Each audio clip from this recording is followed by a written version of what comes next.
Whoops-a-doodle. This hair. Hey, so, just came back from seeing, Spider Lad Far From Sandwich. And, it's an okay movie, you know, it's a rental, to be very honest. It's, of all the, you know, Marvel movies, this one's a rental.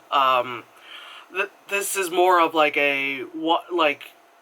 this is more of like the MCU after, like, it's after Tony Stark. Like, how is the world dealing without Tony Stark slash Iron Man? How is little Spider-Boy handling life without his big old mentor and all that stuff? And what is life like after Endgame, especially someone who was part of the Endgame and all that stuff? And some things were answered, and then the same thing kind of happens again, you know? And before I go into spoilers, like I said, like, this is okay. Of course, if you're a Marvel fan and all that shit, an MCU fan, you've probably already seen the movie and have your damn opinion on it. But if you're still kind of like, I don't know, kind of thing, like I said, if you really want to see it in theaters, see it in the matinee. I saw it, you know, like $5 Tuesdays kind of shit. So, you know, I saw it for cheap. Of course, the lighting's all over the place, because that's what happens when I film during the daytime. Yeah, but other than that, like, I would say wait for it to be, you know, like, on a streaming on probably Disney streaming service by the time this thing is out.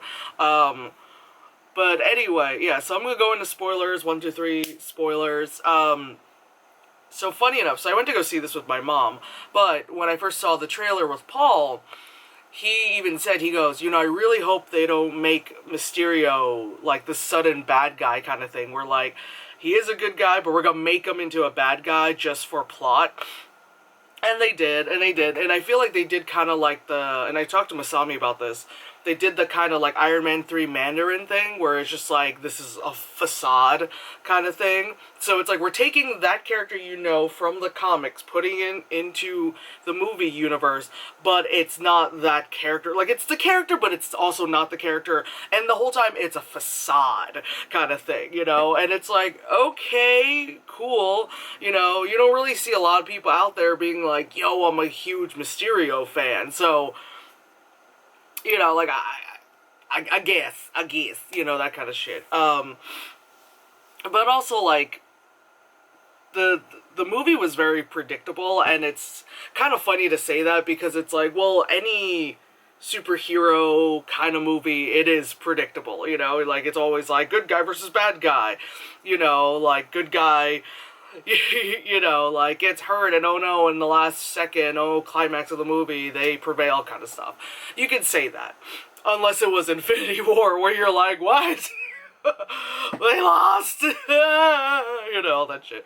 Anyway, bless their heart for doing that.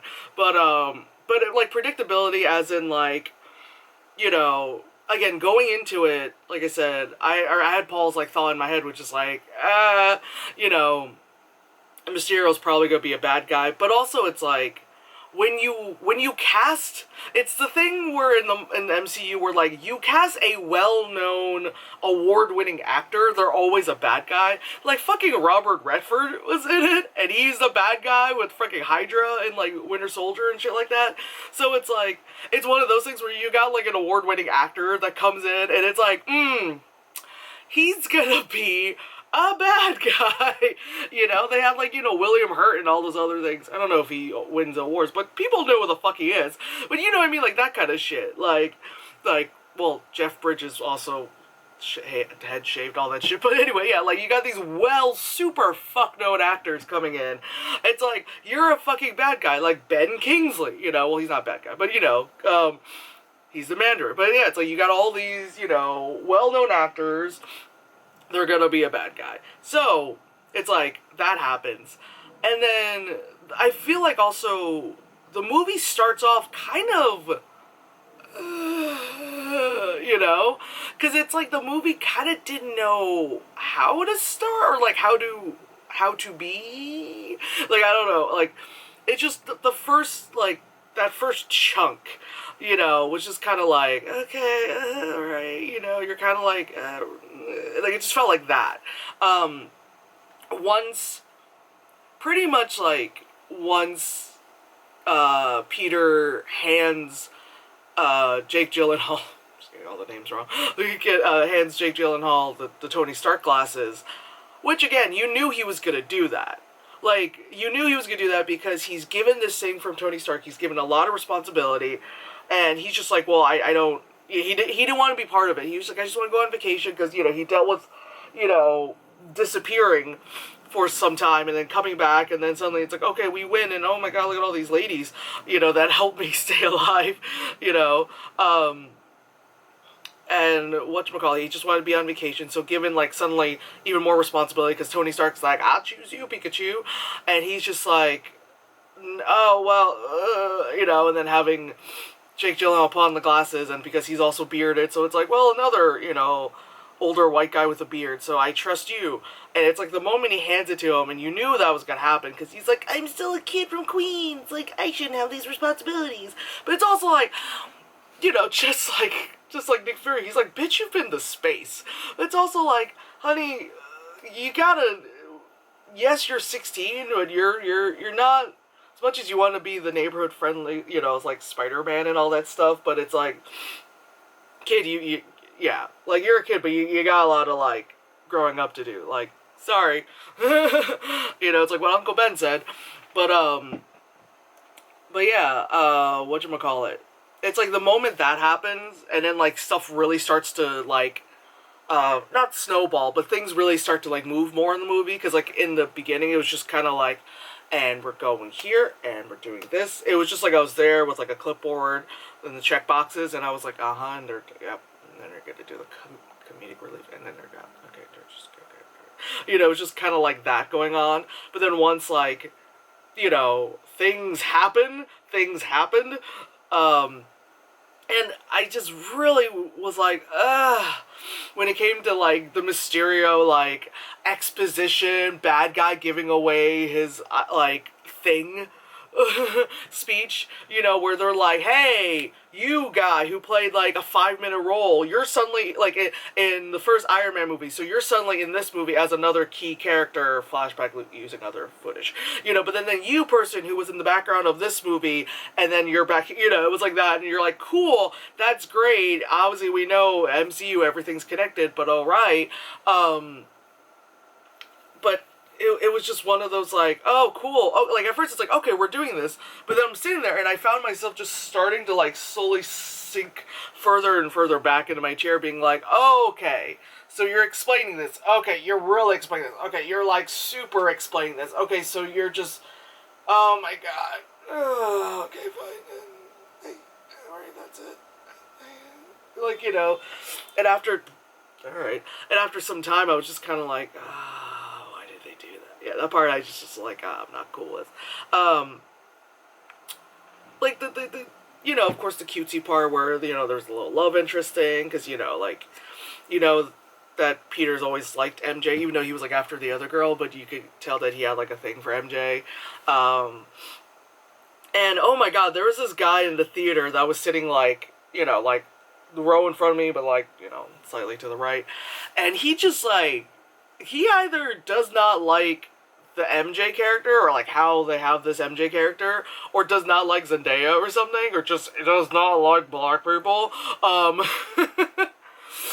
it's like, every time her character said anything, this guy was, like, upset, and it's like, that's her character. Did you not watch the first movie, that she's just, like, this pessimistic, sarcastic, like, you know, like, Aubrey Plaza kind of girl, where she's just kind of, like, deadpan, and she's just kind of, like, you know, yeah, like, in the first movie, she's like, I don't want to go in a building that was built by slaves, you know, and then it's just, like, but it's also, like, partially comic relief kind of stuff, because it's just like, damn, girl, you're just gonna go out and say that, so it's kind of funny, but the dude was just, like, not having it, and when it came to the line that you saw in the trailer, where he's just like, oh, you look very pretty, and she goes, and then she says, like, and so therefore I have value, you know, and mind you, when they played in the trailer, I laughed, people in the audience laughed, and then when they played that in the movie, Everyone in the audience laughed, but that one guy. He literally just went, "Oh my god, stop!" Like, just out loud when she said that. Like, everyone's cracking up, and he's like, oh, like, I actually saw his arm, like, raise up, and I'm in stadium seating. Like, dude, I'm not even paying attention to his ass, although, you know, his color commentary was just like, shut the fuck up. But he literally was just like, oh, come on. He was like, stop. Oh my god. Like, how upset are you over this? Like, how upset are you? Like, Jesus Christ. He's probably that person who's just like, I give this one half stars because, you know, I don't like that they made MJ a feminist. Like, kind of thing. It's SJW feminist, you know? He's probably one of those dudes. I could probably find him on fucking Letterboxd or something, you know? Just being like, no, and it's like, so a bunch of you don't really know comics, because I know comics, because he's 45, you know, with this, like, you know, monkey butt of a head and all that shit. Like, bro, calm down. Calm down. The character's funny. Zendaya's awesome, you know. But, oh man, that was actually one thing that really was like, when watching the movie, was that guy's commentary every time Zendaya, like, had a line.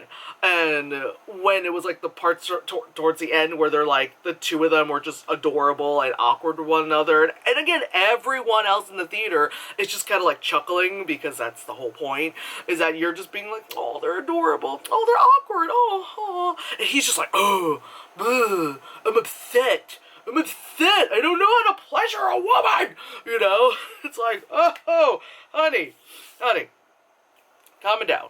You know? But anyway, yeah, that asshole side. But like I said, the movie's, like, alright. It's predictable. It's, you know, we're in, what's this, like, phase 4? Fuck all, yeah. I'm, like, looking up at my, like, you know, like, DVDs and shit, and, like, I guess, first thing I see is, like, fucking Super 8, and I'm like, okay. But yeah, we're heading into phase 4 now, and all that stuff. I also like that most of his class also, you know, faded away in the snap, so, most of them are, you know, like, the same age, so, like, Flash is obviously still the same age, of course, MJ, and, you know, Ned and all that stuff, but there's, like, the one kid who didn't, so now he's, like, just, like, this older, you know, like, kid who looks like he's, like, fucking 23, even though everyone else in the movie is 23, but this guy looks like he's, you know, actually, he's, yeah, but you know what I mean.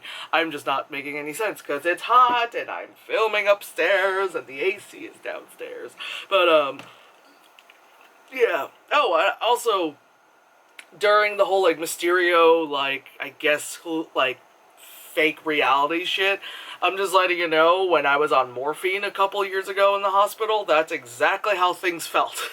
Or, I wasn't, like, moving, I was just, like, you know, like, kind of, you know, just, like, you know, half dead on, like, a hospital bed, but it felt like I was, like, suddenly I'm on a beach.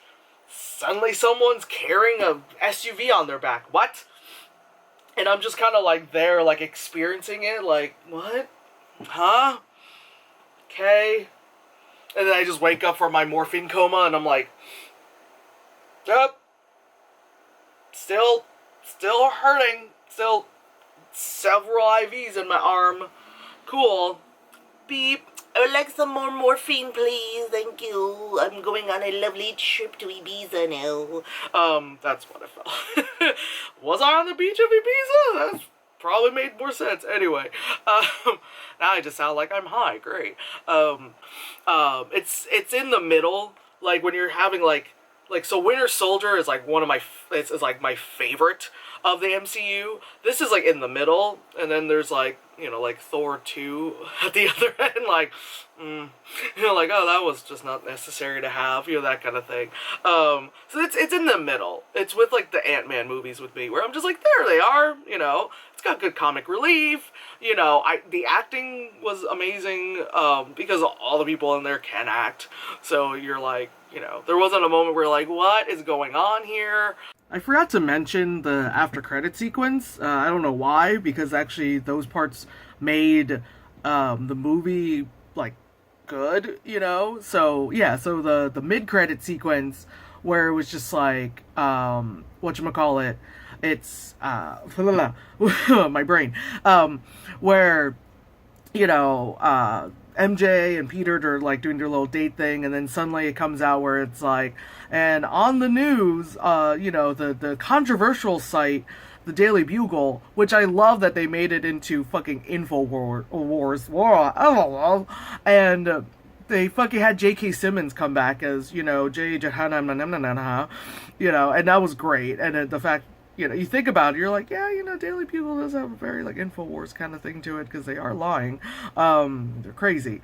But anyway, yeah, I like that they did that. And then, it does that ending of, like, the Mysterio thing, where he was just like, Spider-Man's real name is Peter Parker, and you're like, no, and you're just like, damn, and it's like, and what happens next, and then the full after credit sequence where it turns out the entire time Maria Hill and Fury were Skrulls.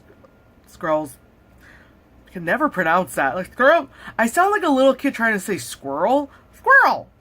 Yeah, you know what I'm talking about. And then the whole time Nick Fury's been, like, in space on vacation. And it's funny because when that ended, there were, like, a bunch of people being like, where is he? And someone else is like, oh my god, Guardians 3! Which I'm kind of like, possible. He's in space on vacation. He's probably chilling with his buddy Cap Marvel. She's appeared in the Guardians, like, comics and all that stuff. So who fucking knows? That'll be interesting, But yeah, I don't know why I forgot to talk about the end credit sequence. Jesus. Anyway, I guess on to me talking about trailers. Alright, so like I said, I went to go see this with my mom, and the first trailer was for Crawl, the elevator, wow, the alligator crocodile whatever fuck movie, and I didn't know that fucking trailer was gonna be like 2 seconds long, because once it showed up, I was like, alright, it's like pulled up like the notepad, I started typing in Crawl, and as I did that, all of a sudden, like, I guess something popped on screen, which is probably the monster, and my mom just, like, jumped, and she gets startled easily, so the trailer was so fast, I didn't even get a chance to warn her, like, hey, this is a freaking thriller thing going on, okay, my mom's scared now, and I was like, sorry, Mom, and she was just like, oh my god, but other people in the theater jumped as well, because I don't think most people, have seen most trailers like I have, but anyway, then the next one is 21 Bridges. What is it, phone? God. Sorry. The next one is 21 Bridges, which I actually typed Mad Bridges 21. Because when it started, I was like, what is this one? The one with Mad Bridges? It's interesting looking because it's Chadwick Boseman. It's produced by the Russo brothers, so fuck it. After that is Spies in Disguise, which is an animated one. It's got Will Smith in it. Tom Holland is, like, I guess the nerdy assistant gadget kid, and it's just funny because when you're going to go see a Marvel movie, you do get, like, a range of trailers. So you got, like, that horror thriller thing, you got Mad Bridges, and then you got this animated thing, and then right after this, like, silly animated movie was Terminator Dark Fate, which was great because I love Terminator, and, like, part of my, like, big part of my childhood was, like, Judgment Day, was watching Judgment Day over and over and over again, like, what? And, when Linda Hamilton came out the car, my mom was like, oh my god, she's back! And I was like, yes! Mama loves herself some Linda Hamilton. Anyway, after that was Wild Speed Super Combo. I'm just gonna keep calling it that from now on, but it's Hobbs and Shaw. I'm gonna do, like, gonna marathon the other Fast and Furious movies before that, which I know you don't need to see the other ones, but I just want to, like with the Godzilla movies.